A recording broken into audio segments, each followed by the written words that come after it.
Hi, I'm Scott Barry Kaufman from the Imagination Institute. At the Imagination Institute, we're dedicated to making progress on the growth, improvement, and measurement of imagination across all sectors of society. Toward that aim, we've been hosting a series of imagination retreats. These retreats consist of discussions with some of the world's most imaginative thinkers across a wide range of fields, from psychology to comedy to physics to spirituality, among others. We've had a lot of exciting discussions about how imagination operates within each field and how we can help young people develop imagination. We've also been discussing the importance of imagination in society more generally. What you're about to watch is edited footage of one of these imagination retreats. In addition, all the videos and reports of all the retreats will be available on our website at imagination-institute.org.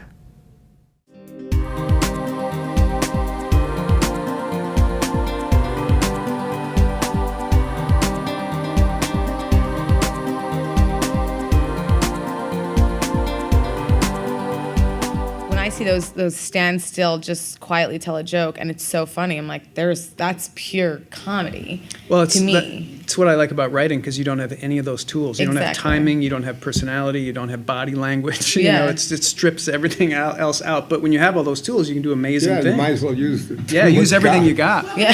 What do you mean you like about it? You like the challenge? I like you that the restriction. Fear? Yeah, as a creative person, restrictions are power, I think, because it makes you narrow your focus. Yeah, but I would argue that it's a kind of comedy that works really well for you, and that restriction creates something that jibes really closely with who you are and how your brain works.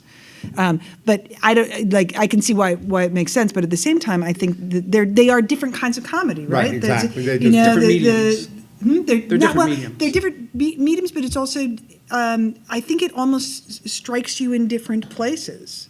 When somebody, there's something about watching Aisha's comedy like that. Also, one of the things I love about watching stand-up, certain kinds of stand-up, is that you feel like, oh, I know you. I know that my best medium to be funny in is through somebody seeing me perform my jokes. Right. Because I had to write them out for a transcript for a taping, and I wrote them and was like, oh God, nothing I say is funny. And then I kept putting in brackets, this will be funnier when on the day, it's fine, I'm gonna act this out, blah, blah, blah. And then in the end it works out, but so for me, hearing about cartoons and reading stories, I'm like, oh, these people are so smart and so witty and things. And then when they, and I'm like, I'm a buffoon. I just go up there and I just, Well, yeah, and vice versa. In the same vein, when if you're directing a Second City scene that has been previously written, you don't just read the script. You have to go watch what they did, because easily 50 to 75% of the text of the scene is in the behavior, not in the lines. Right.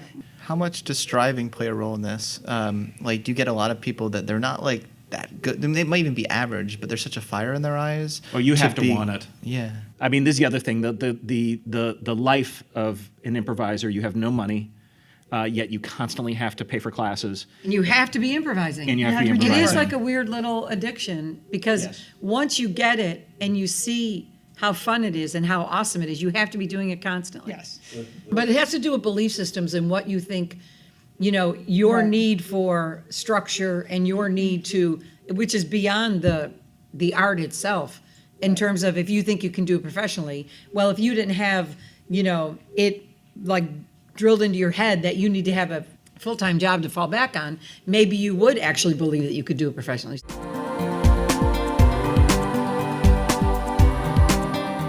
I want to change their mind, is what I want to do. I want to make them think like I think. Right. That's my secret goal. Which you probably can't do. But you I look don't at, know, like, though. Dice The Clay. culture's changing. I think if you just look at the tip of the iceberg, the support for conservative, right-wing, Republican ideals in this country are slipping away.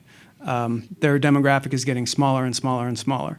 And I don't think necessarily that the rise of satire in the past 25 years with The Simpsons, The Onion, The Daily Show, Colbert, a lot of brilliant satire on TV, I don't think it's had a small effect. I think it's made people think critically. And that's the only goal that a satirist has, is to try to get people to think critically. The question is it preaching to the choir? A lot of it is. But I think where your point is true, obviously, most of it is. But if there's that little margin where it isn't, Right.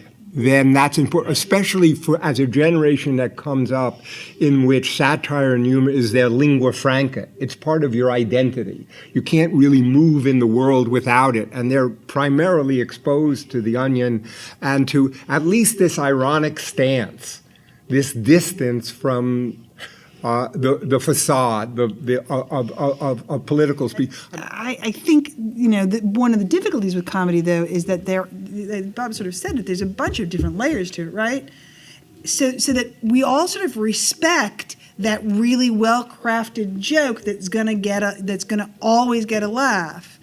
So there's that piece of it. There's the piece of it that Scott's talking about, which is the piece of it of like, I'm looking to convey a message and change people. And there's also, though, that piece of like comedy allowing me to figure out who you are. And I always describe it to my students as I didn't used to like stand-up until I started feeling like finding stand-up, so I felt like they were opening up their brain for me. Let me try to frame what I'm listening for. So when I started working, I spent the first 35 years of my life working on misery, alleviating depression, suicide, schizophrenia, panic, drug addiction, and the like. And then I became president of the American Psychological Association about 20 years ago, and my mission became, we've discovered something about how to alleviate misery, both pharmacologically and psychologically, but there's a lot more than going from -8 to -2 in life. People want to go from +2 to +5. Now, what's that mean?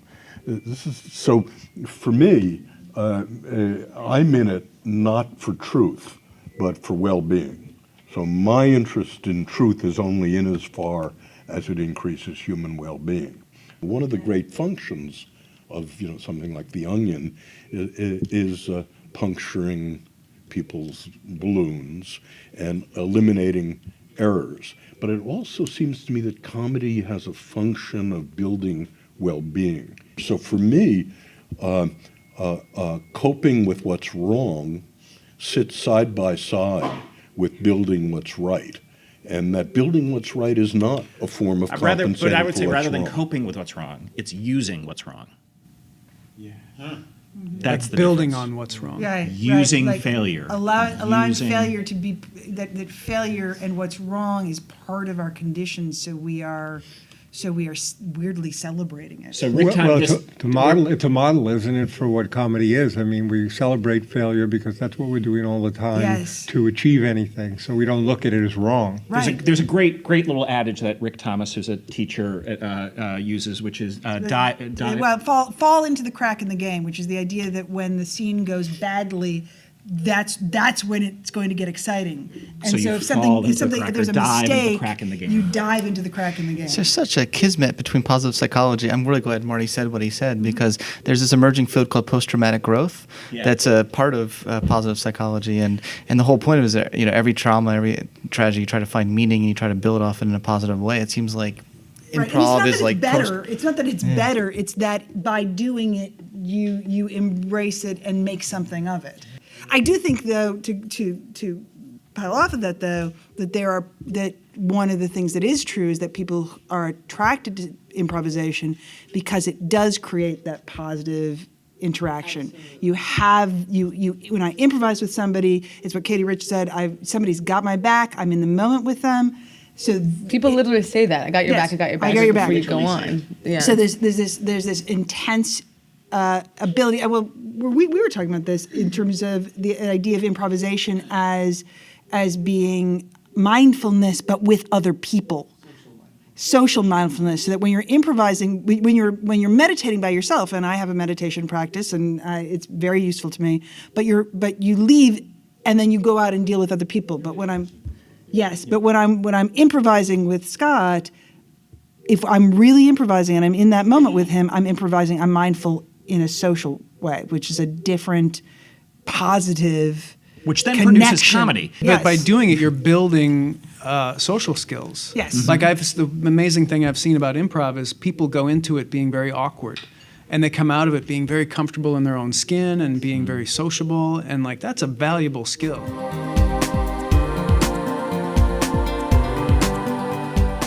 There's that great the improv phrase, right, Sheldon's, which is we've all heard the adage, your team is only as good as its weakest member, and he changes it to your team is only as good as its ability to compensate for its weakest member. So the onus is put back on the entire team because at any given time, one of us is going to be the weakest member. Every Second City ensemble has an alpha, which is, by the way, not necessarily a man, but somebody that everybody else gives into.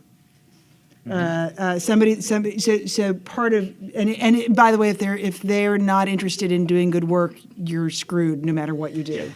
Yeah, but you know what's interesting about that premise is that sometimes your alpha is like your body hunts. That's what I mean. Sometimes your alpha is, Yes. is the problem. Yes, no, that's what I'm saying. Any show that's gone wrong, we've identified it. We've gone through Oh, all I that. see. That- Right, But right, yeah, okay. in my mind, the definition of a leader is not the person who is in charge. It's the person who can identify the person who is the natural leader. Right. Isn't it that video of the person dancing on the hill? Have you guys seen this? It's a person, who knows if they're on drugs or what, it's a concert, when right? everyone They're joins. dancing and they're like, everyone thinks that the leader is the first person to do something, but the leader is like that second person who joins and everyone goes, oh, it's okay to dance on this hill. Yeah. Now we go.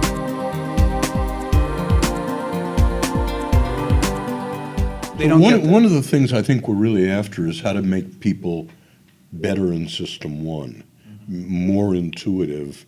Let me just tell you one experience that I've had over the last 20 years. So several times in the last 20 years, I found myself in crucial situations in which what really mattered was the speech I was supposed to give. And I've learned not to prepare in the way I would for a class. I kind of wait for the words to come, and now they do. And they usually, does this have an equivalent in? Oh, that's I actually. That's what improv is? Kelly's been I doing just did speeches like that. That's why. So when I wrote the book and I had to go out and do all these speeches and then I had to do a TEDx, and I did a TEDx, the one in Broadway, and I went up on my lines within like 3 minutes. And I finished, and I did fine. I told stories, everyone laughed. I'm like, okay, but that's not what I did. And then I was reading Adam Grant's Originals, where he talks about this idea of procrastination being maybe a good thing because if you have sort of mastered your area, and I think I have, then let that sink around.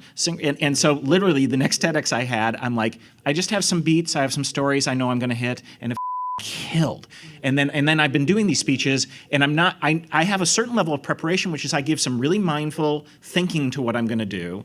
And then I have I kind of write down, I think I'll do this, but let's see what happens when I get there. And invariably, my first thing I do is I observe something that's going on in the room.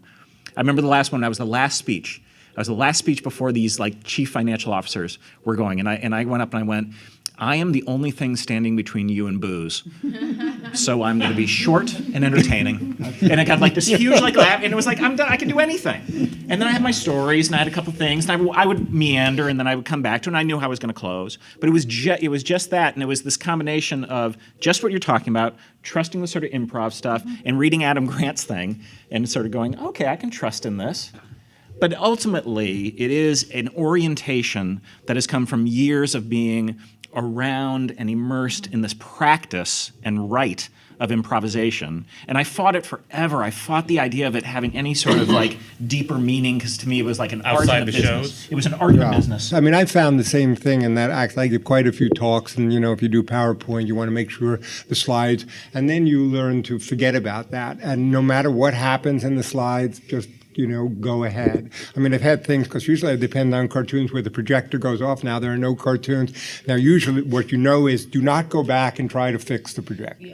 Don't go back and spend, and start pressing Unless buttons there's a and have, guitarist. that is death.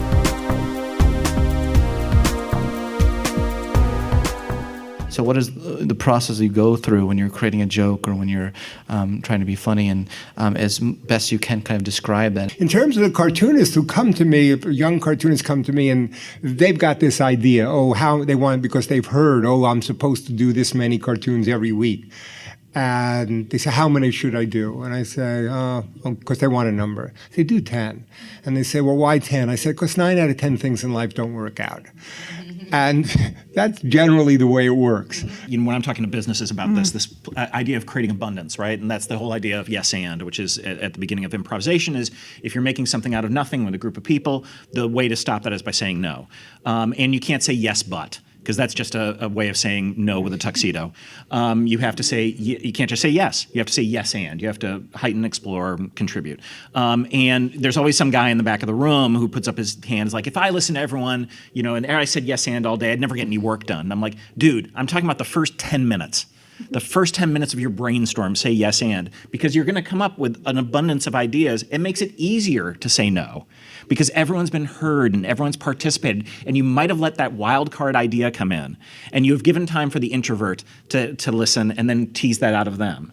And so it is not Pollyannic. It's actually a very lovely way to kill off those terrible ideas. Actually, one of the things I say to my students is that I actually think like if you think you've got a really good idea, then pitch it. Don't hold on to it for another thing, because it's like ideas are constipating. I always tell people, But I you think know this- what? Your ideas are going to get stolen. Get over it. Yes, and I think this is important because I think it stands in the way of creativity. Yeah, happens all the time. The fear of you only have one idea. Creativity is magic. It's done by magic unicorns. And it's a limited resource. It's a limited resource is what holds up a lot of people is because they just don't trust they have all this stuff inside of them. Someone done. described it to me as doing an autopsy. You know, you do a joke, it fails. Don't just chuck it away right away, but you look at it and go, why did it fail? Was it not funny? Was it the timing off? Are certain words better to use there? And then you try it again and you do another autopsy on why it died. Eventually you throw the thing away if you keep doing autopsies and it sucks. But sometimes it's like you're saying, like there's a joke you have and it doesn't quite work and you sit on it for a while and a couple of years later something else sparks your imagination with that and you bring it back and all of a sudden a joke that bombed is your killer joke that you want to go to. Well, I always view any cartoon you have as just a part of a network of a much larger degree of associations that it could lead to. It may actually be not good, but it might be the necessary associational Right. stage Yeah. that you move to another one.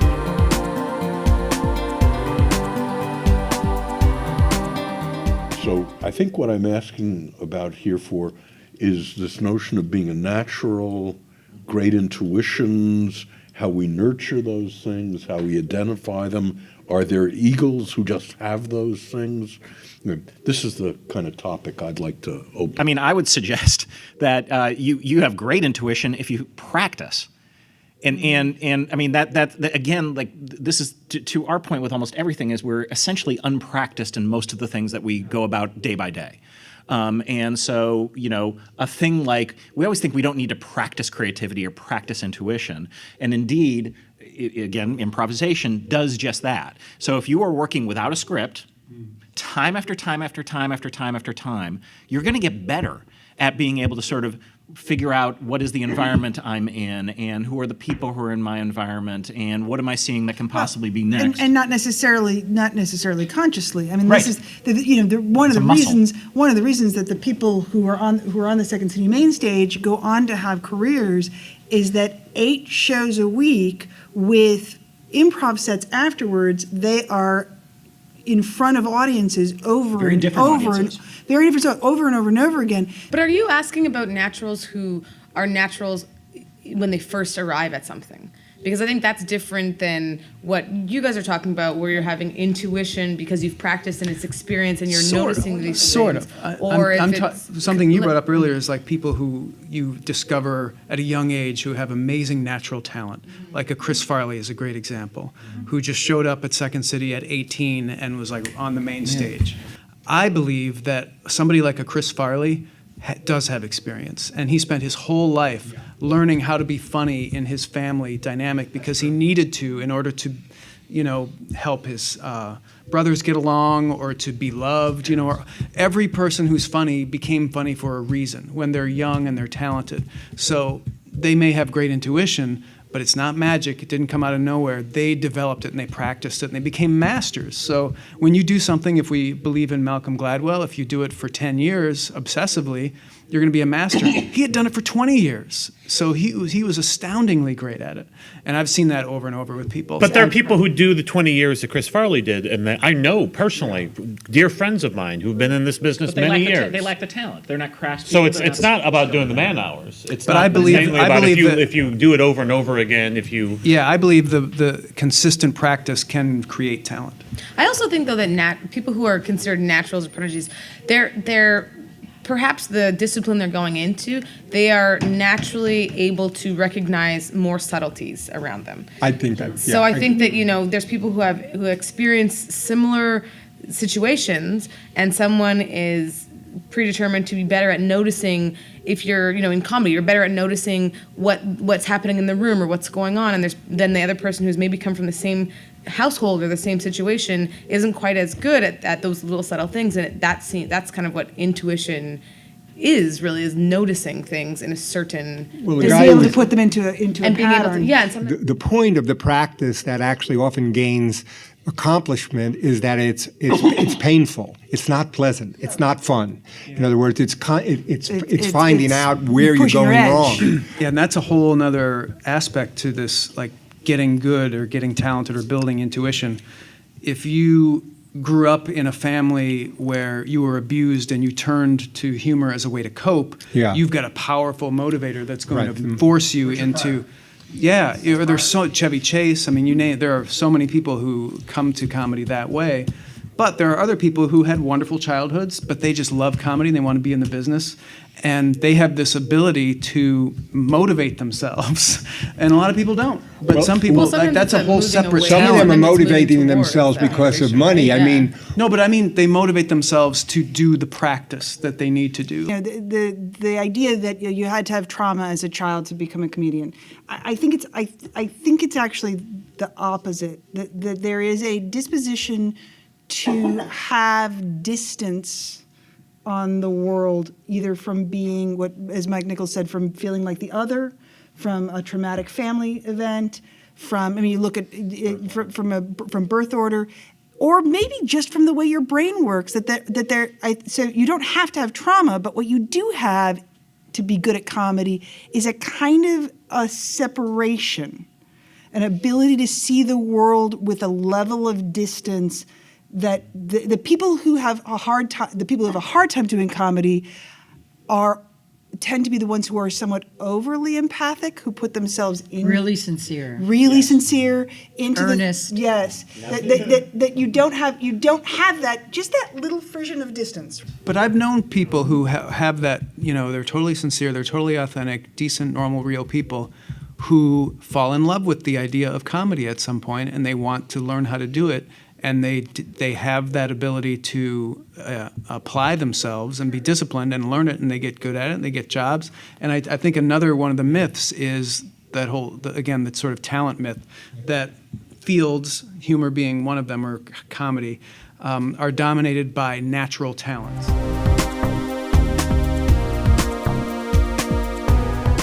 There's loss of mirth, but at the same time, though, a lot of people who have been depressed are incredibly funny. So I think a lot of times when people get out of it, if they can have just a little bit of the energy back, they're able to see things in a completely different way and actually find what's funny in the mundane everyday life and have the kind of distance, maybe not take themselves as seriously as other people might. But there's a lot of research that shows, not in terms of even in terms of clinical depression, but generally I've found in cartoonists and my own said mood swings are actually important. In other words, the feeling of sort of sadness or depression or annoyance or boring or whatever is one of the things when you're working to create jokes or whatever, you're not in a good mood. Not necessarily. If I'm just writing and stuff, I'm having problems.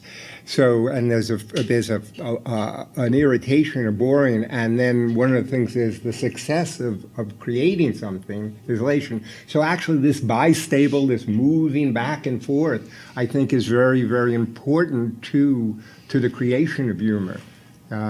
And really the other thing is that all of humor in some sense is about what's wrong. Right. It's about bad. In other words, But there's no- which there's- came first? What's that? Which came first? I have an old comedy friend from Chicago who this past week tried to commit suicide. And if I look at most of my friends in comedy, they're not happy people. So are they using comedy as a way of coping with that? Or are just unhappy people naturally funny? Well, there's a I mean, lot of which came first? Well, there's a lot of research on that, or there's some research anyway, and there's a lot of different hypotheses. Now, one hypothesis would be that that's it; it's a coping mechanism, and that might be true. The other is that a comedy life, being funny for money, is a difficult one. The evidence suggests that it's really all of the above, you know, that it's true that a comedy life is very difficult, that people who are unhappy can come up with some humor that other people find very funny, and also that people report that making humor makes them feel better, at least, you know, in the moment. So there's a very specifically thing that happened to me about 4 or 5 years ago where we were doing a PSA for a group talking about social anxiety. And so I got asked to email all the people at Second City to see if anyone had experience in social anxiety. And roughly 70% of the performers at Second City suffered from social anxiety. My friend Katie Rich, who writes for Saturday Night Live right now, was saying to me that the reason she was drawn to improvisation in particular is because when she is improvising with another person, she is forced to be in that moment, not thinking of the past and not thinking of the future, and the job of the person across from her was to save her. That's what we teach in improvisation. So that was the only place she didn't have anxiety. There's another view also, which is that there's two sort of states that we're in, and one of them is called telic, which is purposeful, serious. You know what I mean? And if you're in a depressive state, you're obviously serious, and there's playful. We constantly move back and forth between these two states. Most humor occurs, even just ordinary humor, in a play. We're in a play state. We're in a presentation. I'm presenting myself as a person to you. So depression, by its very nature, is a serious state. I think for the most part, also, when you look at serious versus playful, it's not like, to the extent that people are very, and this is a continuum that people differ on, there are very serious people. They do not laugh a lot. They may laugh, but their basic mode, their default mode, is serious.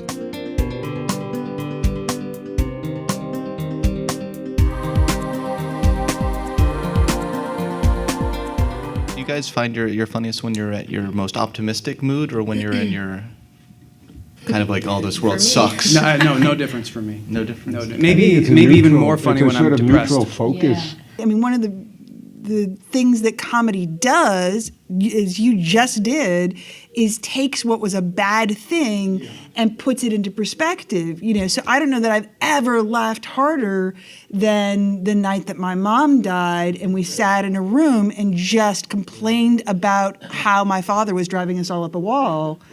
You know, but that's, you know, that it is. I mean, it is about turning your bad mood into a good mood. It is about I had the that. same thing when my dad died too. Right. The things that would annoy us, like he died of a heart attack, and we're like, he had an enlarged heart, and everyone said to us like, oh, he died as he lived with a big heart.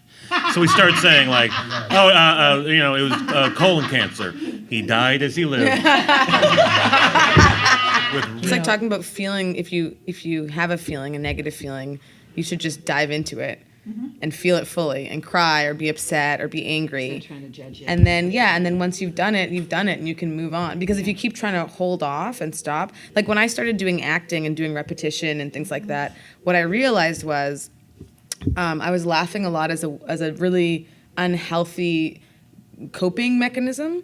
So someone would be awful to me, and I would be like, what a you know, you laugh it off. There is something about comedy in particular which involves authenticity and saying, this sucks. This is a truthful, crappy thing that happens to me, that happens to everybody, the colon thing. that it's actually an element of living in, of acknowledgement as opposed to repression. So it's different when you're saying, haha, that's funny, but it's like when you're really doing comedy and you're really saying, yes, this is, you know, one of the biggest things that's been true for me in the last like 3 or 4 years is sort of really acknowledging like the what I was afraid of parts of myself. And it's, you know, so when I'm like, I am Hermione Granger, I'm the one who like double checked the homework and did all the research, and that acknowledging that is in my humor makes a huge difference in terms of my own personal view of myself. I'm resonating to what Anne is saying. So the origin of cognitive therapy came out of the Freudian view of depression.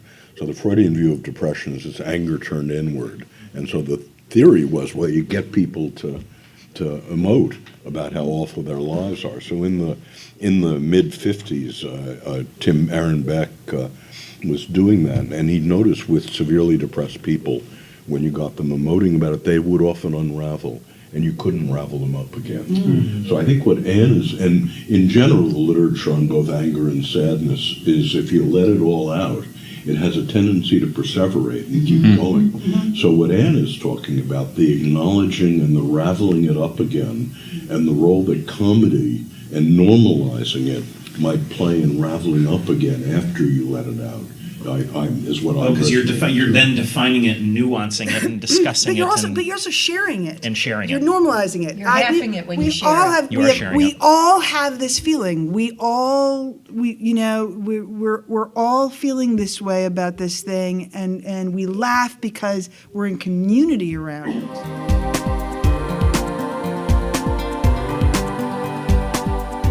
So when you see a really creative or imaginative idea, what are the features of such an idea? Freshness is something, like if you see something you haven't seen before, or if you see it in a way you haven't seen it before, because that's such a tall order, considering what century we're in and how long things have been around. It's got implausibility. It seems impossible. But no, but it is the ones that are really great are the ones that jump out at you because they're both absolutely plausible and absolutely implausible, right? Those that where you're like, oh, of course, that's absolutely real. Simon Rich, I don't know if you know his writing, but he writes for the New Yorker and he wrote for Saturday Night Live, and I think he's Pixar. and Pixar. That's right. And I think he's incredible. He wrote a story told from the perspective of a condom, from the moment that it's bought, when a kid is, in high school, to the moment that it's used, or almost used in college, and it's very funny, and then it's also just so. And he gets everything right. First of all, about the feelings that a high school kid has and that a college kid has when he's trying to ask a girl out, and then it's so beautiful and it's really sweet. It's just fall down funny. It's very sweet natured. I mean, everything he writes, I think, is brilliant. But that one, I just keep thinking about because I thought it's such a bizarre idea. But he's writing about things that anybody can relate to, and he gets it all right in a way that people have written novels on the same subject, if not. Right. I thought it's just brilliant. There are friends, the Pajama Men, have this show and we always say the thing they do that's so great is dream logic. It's like it's both completely logical, but it's also a dream. Aren't we saying, there is no lack of imagination in our world? The Second City is a laboratory of ideas. Yes, 90% of them are, insane, and 10% are fantastic. The difference is the fact that they get crafted to either work or not. But it is a, basically our classes liberate imagination. It is first making people unstuck, allowing them to go to a line, and then as they get better, cross that line, and then teaching them how to go back across the line where they should have been, or just close to it, and then figuring out where the channel is for that stuff. No, I appreciate the context point that you guys have made. Context is everything. It sounds like it, yeah. But I think maybe this is part of what we're saying, though, is that actually imagination is not hard. Right, you're saying that's not the big deal. That's the easy part.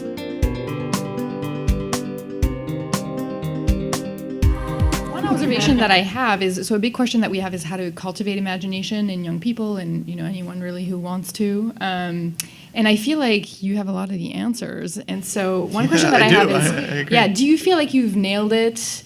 Or do you feel like you're still looking for more ways to develop imagination? Or are we more at the stage where we should just be disseminating, what we already have? But I think also, you can't develop imagination, in my opinion. You can create environments where people are free to make mistakes and to feel confident and to feel loved Vulnerable, and respected. And, but I don't think you can be like, here's how you can work on your imagination. Because what does that even mean, Safety is really?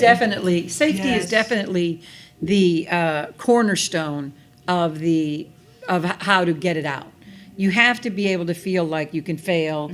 You can. You're in a safe environment. You're not going to get harmed. You're not going.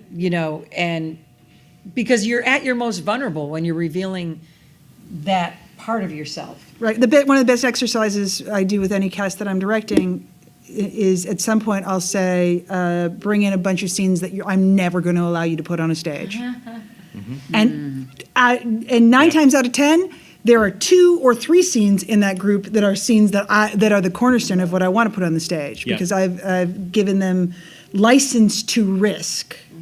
Well, everything's human set instinct. up. Like, school's set up oftentimes to be like, oh, you failed, so you're no good. And it's not a learning process where you can take the test again once you've learned it, because isn't the purpose of it to learn? And we learn so much more from failing than we do from succeeding.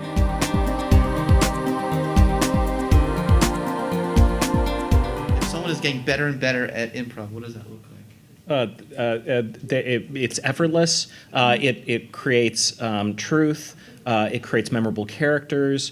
It lights up a room. I mean, you keep going on. I think for those of us that are, sort of quasi-experts in it, we're recognizing, because we have a catalog we've seen before, and this person is bringing, fresh perspective. I think there is that level of to say one of the things I would say to say people get better. They literally are able to combine their good ideas and communicate them better. That there's you see a transition from imagination and creativity to communicating that imagination and creativity in a way that has a masterful quality to it.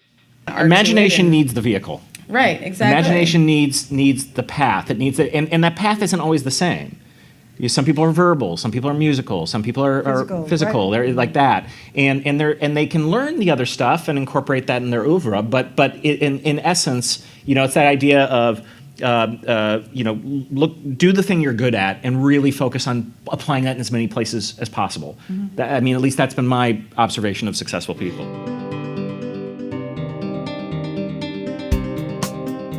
What is the largest possible impact you think comedy could have on the world? Like, if you're thinking as grandiose as possible about what really could self-actualize comedy. Improv could change the world. Yeah. I think comedy reflects the world. Yes. I think improv can change the world. And that the analogy I use is the easiest one, which is if everyone was forced to take an improv class, we would increase listening by 2%. That's pretty big. To be huge. We should force our politicians to improvise together. They should be absolutely forced to improvise together. It seems like a really important skill in life to make the world a better place if we all learned to, if we could take a joke on ourselves, right? yeah, It seems totally. Well, no, because again, it goes back to authenticity and sharing. That a joke on yourself is the recognition that you are flawed, that we are all flawed, that we all have pain, we all have discomfort, and that none of us is somehow super secret special person who's inured to that, who doesn't have it above the human experience.